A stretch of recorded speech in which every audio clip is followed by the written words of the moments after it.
વિદ્યાર્થી મિત્રો, સ્વાગત છે તમારી ચેનલ સરસ્વતી ઇન્સ્ટિટ્યૂટમાં। તો ફ્રેન્ડ્સ, જેમ આપણે અગાઉની મેથ્સ અને એસએસ ની આઈએમપી આપી અને 100% અને એસએસ ની અંદર 95% નું બેઠું આપણે પૂછાયું છે, એવી રીતે વિદ્યાર્થીઓની ડિમાન્ડના કારણે અમે લોકો વિજ્ઞાન વિષયનું પણ આઈએમપી આપવા જઈ રહ્યા છે। તો ફટાફટ નોટ પેન લઈને રેડી રાખો અને આપણે આઈએમપી લખી લો અને જેટલું પણ મેં આઈએમપી આપી છે એટલું ફટાફટ કરી જ લેવાનું, કારણ કે આપણે કહેવાય છે કે સરસ્વતીની ગેરંટી વિશે તમારે બિલકુલ સંદેહ કરવાનો નહીં। તો ફટાફટ આપણે નોટપેડ કાઢો અને લખવાનું સ્ટાર્ટ કરી દો। વિદ્યાર્થી મિત્રો, આપણે જેમ મેથ્સ ની અંદર સેક્શન સી અને સેક્શન ડી આપ્યું હતું 38 માર્કનું, એમ આની અંદર પણ હું સેક્શન સી અને સેક્શન ડી 38 માર્કનું આપવા જઈ રહ્યો છું। તો સૌથી પહેલા આપણે પ્રકરણ નંબર 2, દરેક પ્રકરણમાંથી 4 થી 5 પ્રશ્ન આપીશ, એટલું જ તમારે કરવાનું છે। પ્રકરણ 2 ની અંદર આપણે વાત કરીએ જે 47 અને 48 નંબર, એટલે કે કુલ 2 પ્રશ્નો પૂછાય છે। પ્રકરણ 2 ના 2 પ્રશ્નો, તો મેં આપ્યા છે 5 પ્રશ્નોમાંથી 2 પ્રશ્નો પૂછાય એટલે આટલું તો કરી લેવાનું હોય। પહેલું છે દાણાદાર ફિલ્મની મંદ સલ્ફ્યુરિક એસિડ સાથેની પ્રક્રિયા દર્શાવતા પ્રયોગનું આકૃતિ સહ વર્ણન કરો। પહેલો આ મોસ્ટ એમ્બિશિયસ કરી દેવાનું તમારે। પ્લાસ્ટર ઓફ પેરિસની બનાવટ જણાવી તેના 2 ગુણધર્મો અને 4 ઉપયોગો લખો। એના પછી છે સોડિયમ કાર્બોનેટની મંદ HCl સાથેની પ્રક્રિયા દર્શાવતા પ્રયોગનું આકૃતિ સહ વર્ણન કરો। ધોવાના સોડા અને ખાવાના સોડાની બનાવટ અને ઉપયોગ લખો। pH માપક્રમ વિશે ટૂંકમાં લખો અને જમીનના pH નું મહત્વ સમજાવો। તો મિત્રો, આની અંદર તમારા દાણાદાર ઝીંક અને પ્લાસ્ટર ઓફ પેરિસ, ધોવાના સોડા, આ 3 પ્રશ્નો ખાસ કરી જ લેવાના। ચલો મિત્રો, હવે આપણે જતા રહીએ પ્રકરણ નંબર 4 માં। તેમાં એક પ્રશ્ન પૂછાશે, 49 નંબરનો પ્રશ્ન આવવાનો છે। તો એની અંદર પહેલો પ્રશ્ન છે સાબુ અને પ્રક્ષાલક, એટલે કે એનું બીજું નામ છે ડિટર્જન્ટમાં રહેલા ક્રિયાશીલ આયનિક સમૂહ જણાવી સાબુની સફાઈ પ્રક્રિયાની કાર્યવિધિ લખો। નેક્સ્ટ પ્રશ્નની વાત કરીએ તો હાઇડ્રોકાર્બન સંયોજનોનું બંધારણના આધારે વર્ગીકરણ સમજાવો। ત્રીજો પ્રશ્ન છે ક્રિયાશીલ સમૂહ એટલે શું, ઉદાહરણ આપો। ખૂબ આઈએમપી પ્રશ્ન છે, આ કરી લેવાનું તમારે। બંધારણની સમઘટકો એટલે શું, અને મિત્ર એમ તો તમારે પ્રશ્નમાં પેન્ટેન આપેલું છે, પણ બ્યુટેન અને પેન્ટેન બંને મોસ્ટ આઈએમપી છે, એટલે તમારે ખાસ કરી લેવાના છે।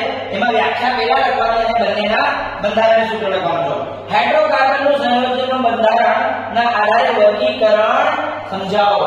તો મિત્રો, આ પ્રશ્નો ખાસ તમારે કરી લેવાના। હું સ્ક્રીનશોટ માટે આપી દઉં છું, તમારે સ્ક્રીનશોટ લેવો તો લઈ શકો છો તમે। ફટાફટ આપણે પ્રકરણ 5 ની અંદર જોઈએ। પ્રકરણ 5 ની અંદર 2 પ્રશ્નો પૂછાય છે, 50 અને 51 નંબરનો પ્રશ્ન। તેમાં આ તમારા બધાનો હોટ ફેવરિટ ચેપ્ટર છે, તો આના બધા પ્રશ્નો તમારે કરી લેવાના। બધા જ આઈએમપી છે, કોઈ મોસ્ટ આઈએમપી નથી, બધા જ મોસ્ટ આઈએમપી છે। તો પહેલો છે મનુષ્યનો પાચન તંત્રની આકૃતિ દોરી સમજાવો। બીજો છે અમીબા કેવી રીતે પોષણ મેળવે છે, તે પણ આકૃતિ દોરી સમજાવો। મિત્રો, જેટલું આકૃતિ દોરી કરશો એટલા પૂરા માર્ક મળશે, અને આકૃતિ ફરજિયાતપણે તમારે પેન્સિલથી દોરવાની છે। નેક્સ્ટ છે મનુષ્યના હૃદયની અંતસ્થ રચના દર્શાવતી નામ નિર્દેશિત આકૃતિ દોરી તેમાં રુધિરનું પરિવહન સમજાવો। ચોથું છે મનુષ્યનું શ્વસન તંત્ર સમજાવો। પાંચમું છે મૂત્રપિંડ નલિકાની નામ નિર્દેશન વાળી આકૃતિ દોરો અને મનુષ્યમાં મૂત્રપિંડ નિર્માણની ક્રિયા સમજાવો। તો એકવાર હું આ રીતે હટાવી દઉં છું, તમારે સ્ક્રીનશોટ લેવો હોય તો સ્ક્રીનશોટ લઈ શકો છો। ચલો ફટાફટ પ્રકરણ 10 ની અંદર આવીએ। પ્રકરણ 10 પ્રશ્ન નંબર 52 પૂછાય છે। એની અંદર માનવ આંખની નામ નિર્દેશન વાળી સરળ રેખાકૃતિ દોરી તેના મુખ્ય ભાગોના નામ લખવાના કોઈ પણ 2 ભાગોના કાર્ય જણાવવાના છે। નેક્સ્ટ પ્રશ્ન જોઈએ તો લઘુ દ્રષ્ટિની ખામી કરી જ લેજો। લઘુ દ્રષ્ટિની ખામી થવાના કારણો જણાવો અને તેને કેવી રીતે નિવારી શકાય છે। નેક્સ્ટ પ્રશ્ન છે પ્રકાશનું વિભાજન એટલે શું, પ્રિઝમ વડે પ્રકાશના વિભાજનની ઘટના આકૃતિ દોરી સમજાવો। મોસ્ટ આઈએમપી પ્રશ્ન છે વહેલો સૂર્યોદય અને મોડો સૂર્યાસ્ત થવાનું કારણ જણાવો। અને 5મા નંબરનો પ્રશ્ન છે તારાઓ કેમ ટકટકે છે, એ ખાસ તમારે કરી લેવાનું છે। તો ફટાફટ તમે સ્ક્રીનશોટ આનો લઈ લો। વિદ્યાર્થી મિત્રો, આપણે હવે વધીએ પ્રકરણ નંબર 12 ની અંદર। પ્રકરણ 12 અને પ્રશ્ન નંબર 53 માં પૂછાતો હોય છે। એની અંદર આપણે વાત કરીએ ચુંબકીય ક્ષેત્ર રેખા એટલે શું, ગજિયા ચુંબકની આસપાસ ચુંબકીય ક્ષેત્ર રેખાઓ દોરો અને ચુંબકીય ક્ષેત્ર રેખાઓની ગુણધર્મોની યાદી બનાવો। ખૂબ જ મોસ્ટ આઈએમપી પ્રશ્ન છે, આ તો તમારે વગર જોયા તમારે કામ કરી જ લેવાનું છે, વગર ડાઉટે તમારે કામ કરી લેવાનું છે। નેક્સ્ટ છે ફ્યુઝ વિશે ટૂંકમાં લખો। સોલેનોઇડ એટલે શું? અગેન મોસ્ટ આઈએમપી પ્રશ્ન. સોલેનોઇડ એટલે શું? આકૃતિ દોરી વિદ્યુત પ્રવાહ ધારિત સોલેનોઇડ થી ઉદ્ભવતા ચુંબકીય ક્ષેત્રની લાક્ષણિકતા બતાવો. તો આ તમારે ખાસ કરી લેવાનું છે અને આમાં કેટલા પ્રશ્નો 14 નંબરમાં પૂછાશે? બે પ્રશ્નો પૂછાશે. એક છે અર્થિંગ વાયરનું કાર્ય શું છે? ધાતુના સાધનોનું અર્થિંગ શા માટે કરવું જરૂરી છે? દેન ઘરેલું વિદ્યુત પરિપથોમાં ઓવરલોડિંગ માટે જવાબદાર 3 પરિબળો જણાવો. તો મિત્રો ખાલી 4 જ પ્રશ્નો છે, ફટાફટ કરી દેવાના. આનાથી વધારે મોસ્ટ આઈએમપી તમને ના મળે. એટલે આટલા હું આખો 10 12 15 પ્રશ્નો નથી આવતો. ખાલી 4 પ્રશ્નો છે, ફટાફટ કરીને આપણે સ્ક્રીનશોટ લઈ લો.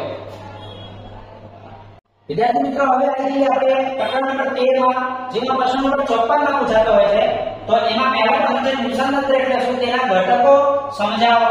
બીજો છે જૈવિક વિસાધન સમજાવો. મોસ્ટ આઈએમપી છે આપણે ઓઝોન કેવી રીતે નિર્માણ પામે છે? ઓઝોન સ્તરની અગત્યતા સમજાવો. નિસર્ગ તંત્રમાં ઊર્જાનો પ્રવાહ કે ઊર્જાનું વહન સમજાવો. મોસ્ટ આઈએમપી પ્રશ્ન છે. પોષક સ્તર એટલે શું?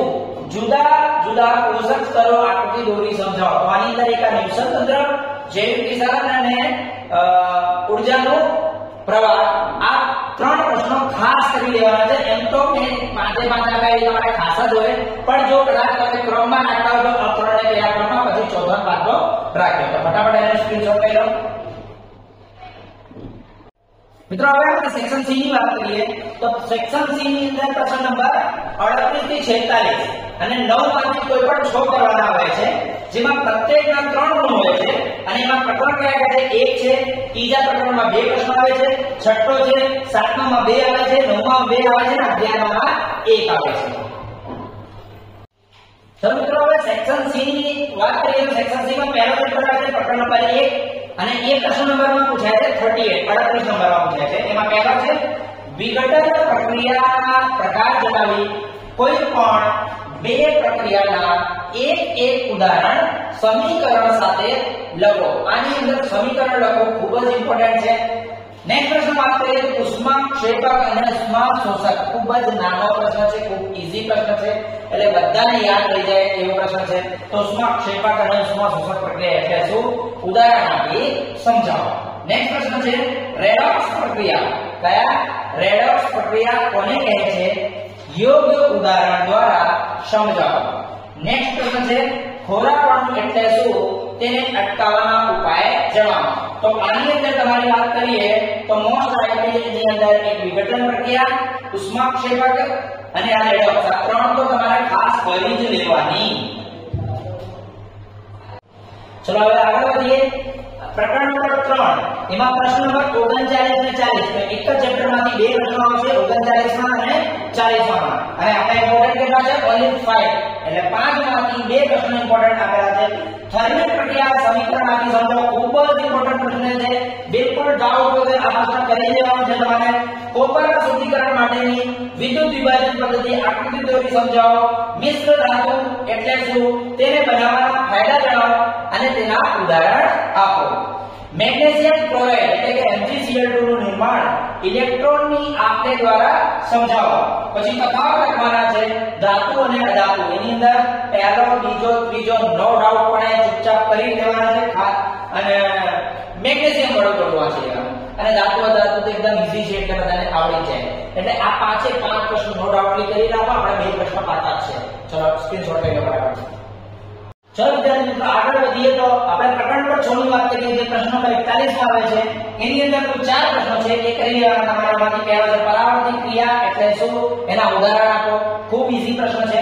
મનુષ્યના મગજ તેના વિવિધ ભાગોનો સાથે સમજાવવા. મોસ્ટ આઈએમપી તમારે કરી જ લેવાનું છે. એમાં નો ડાઉટ, તમારે બિલકુલ ડાઉટ હોવો ના જોઈએ. વનસ્પતિના અંતઃસ્રાવ વર્ણો.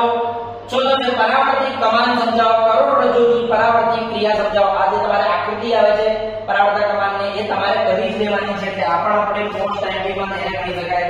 એટલે 4 પ્રશ્નો છે. 4 પ્રશ્નો કરી લો એટલે તમારું કામ આ ચેપ્ટરમાં પૂરું.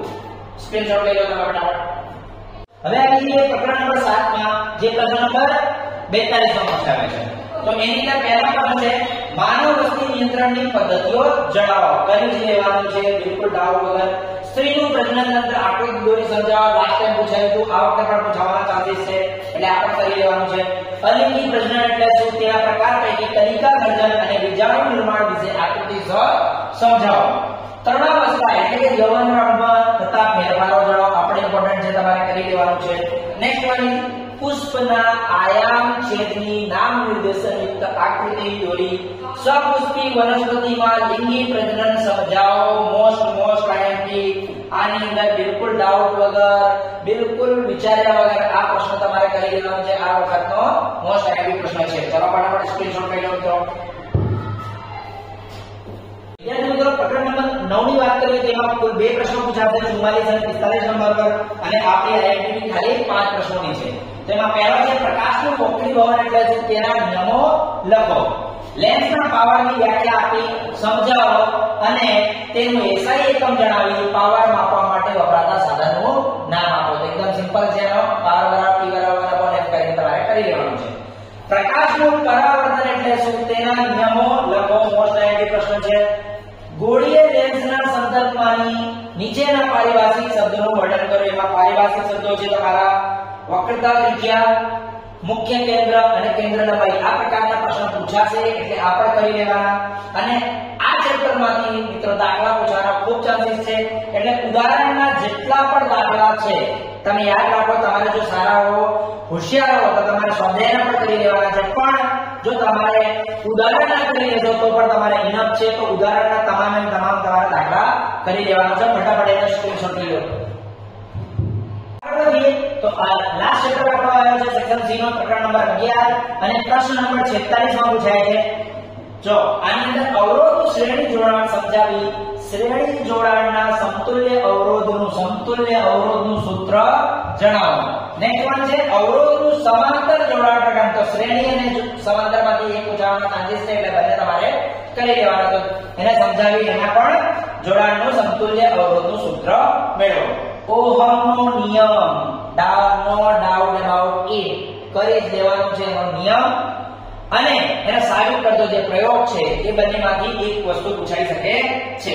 બીજું કે આના પણ દાખલા પૂછાય છે. એની અંદર પણ તમારે આના જેટલા પણ ઉદાહરણ છે એ ઉદાહરણ તમારે કરી લેવાના છે. મોસ્ટ આઈએમપી માં છે. આટલું કરશો તો પણ તમારું કામ પતી જશે અને તમારા જેટલા ગુણ તમે ધાર્યા છે એ તમે લાવી શકશો. તો એના અલાવા તમારે વધારાના મહેનત કરવી હોય તો તમારા સ્વાધ્યાયના જેટલા પણ પ્રશ્નો છે એ કરી લેવાના. બીજું મિત્રો વાત કરીએ કે તમારે જો સેક્શન A ની વાત કરીએ અને B ની વાત કરીએ તો B માં તમે જે પ્રશ્નપત્રો કર્યા છે એમાંથી જેટલા કર્યા છે એ પ્રશ્ન કરી લેવાના. પણ સેક્શન A માટે મિત્રો ચોપડીના જેટલા પણ MCQ, જેટલા પણ નાના પ્રશ્નો આપેલા છે એ કરી લેજો. તમારી પાસે અપેક્ષિત હોય તો એના પણ ટૂંકા પ્રશ્નો જેટલા છે એ તમે કરી લેજો. તો ફટાફટ એનો સ્ક્રીનશોટ તમે લઈ લો. સો વિદ્યાર્થી મિત્રો, જે તમારા લોકોની સૌથી વધારે પ્રોબ્લેમ છે એ છે સેક્શન C અને D માં. તો મેં જે આઈએમપી ની અંદર તમારી સેક્શન C અને D નો પ્રોબ્લેમ સોલ્વ કરી નાખ્યું. તો આટલું કરી લેશો તો 101% તમારે કામ થઈ જશે. હોશિયાર વિદ્યાર્થીઓ છે તેને આઈએમપી ની જરૂર પડતી નથી. બાકી મધ્યમ વર્ગના વિદ્યાર્થીઓ છે જેટલા 70% જેનું કરેલું છે એના માટે આઈએમપી ખૂબ જ ઇમ્પોર્ટન્ટ છે. અને જેને પાસ થવું છે એના માટે તો આ સમજો અમૃતનું જ કામ કરવાનું છે. તો મિત્રો તમારા માટે આટલી મહેનત કરીએ છીએ, તમારા માટે આ વિડિયો બનાવ્યો છે. તો એક જ વસ્તુ છે, લાઈક કમેન્ટ્સ કરો અને વધુ લોકોને તમે આ શેર કરજો અને એમને અનુરોધ કરજો કે ચેનલને સબસ્ક્રાઇબ કરે, જેથી તમારે હવે નેક્સ્ટ જે વિડિયો આવવાના છે એ તમને મળી શકે. તો નવા વિડિયો સાથે આપણે મળીશું અને આવી જ રીતે તમારા સારા આઈએમપી આપતા રહેશું અને તમારા જે રિવોર્ડ છે એ મેળવતા રહેજો. ટિલ ધેન નવા વિડિયો મળીએ. Good bye, good night.